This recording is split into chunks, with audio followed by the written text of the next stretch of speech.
This is Turd Flinging Monkey for TFM News, reading another article from Shedding of the Ego, link in the description.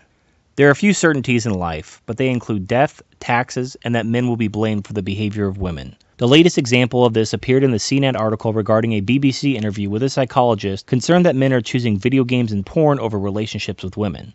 This isn't exactly breaking news, especially to MGTOW. However, rather than blame women for being so toxic that they have driven men away, the psychologist blames men for being addicted and calls it a masculinity crisis. Let's back up a bit and examine the issue along with the cognitive dissonance and gynocentrism at work. The psychologist in question is named Philip Zimbardo of Stanford. It's worth noting that psychology is now a female-dominated industry. All the better to manipulate you with, my dear.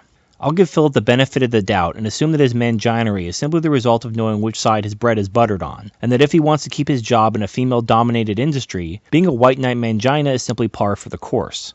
Zimbardo states that he believes that young boys' brains are being digitally rewired by online games and porn. The evidence he leads with is a quote from an unnamed boy that says, "When I'm in class, I wish I was playing World of Warcraft. When I'm with a girl, I'll wish I was watching pornography because I'll never get rejected." Let's break this quote down into smaller bits and examine them. When I'm in class, I'll wish I was playing World of Warcraft.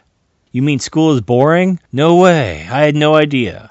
You mean children would rather do something fun than sit in class? What black magic has bedeviled our innocent children?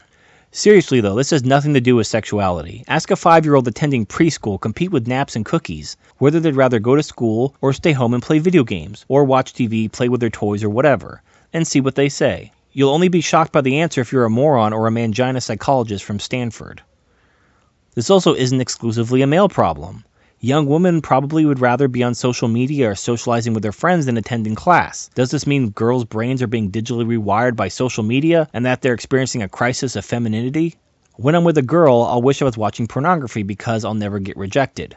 Now this is admittedly more of a male problem than a female one because all the pressure is on the man to approach the woman. Women never have to worry about being rejected to their face, because their worst case scenario is that nobody returns their smiles, talks to them, or approaches them. While a man's worst case scenario is that he takes the risk of approaching a woman and she rejects him while probably also throwing in a moderate amount of shame and mockery towards him as he walks away.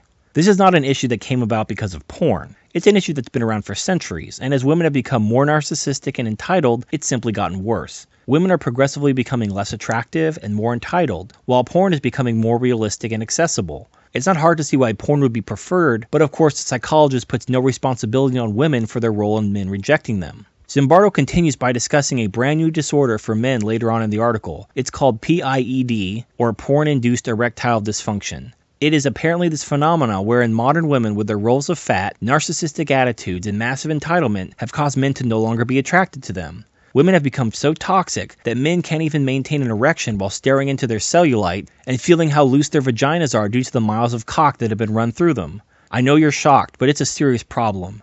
If men aren't slaves to their dicks and willing to bow down and worship the holy vagina, whatever will become of society?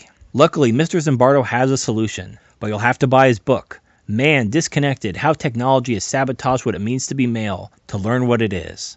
I will not be buying this mangina's book, but I already know what his solutions are because I've heard them multiple times. That men need to man up, stop being so selfish, and sacrifice themselves for the happiness of women, because if they don't, what about the children?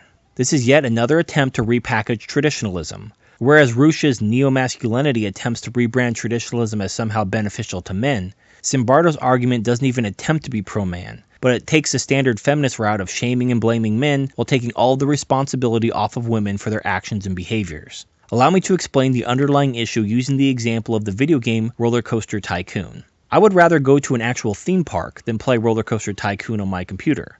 But if the park is too far, too expensive, the lines are too long, the rides are dangerous, and the employees all have bad attitudes every time I go, I'll gladly stay home and get my roller coaster fixed from my computer.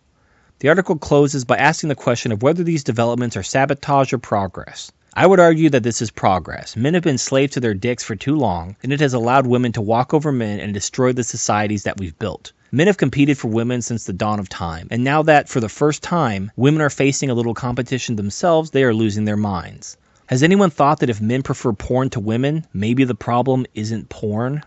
This is Turd Flinging Monkey signing off.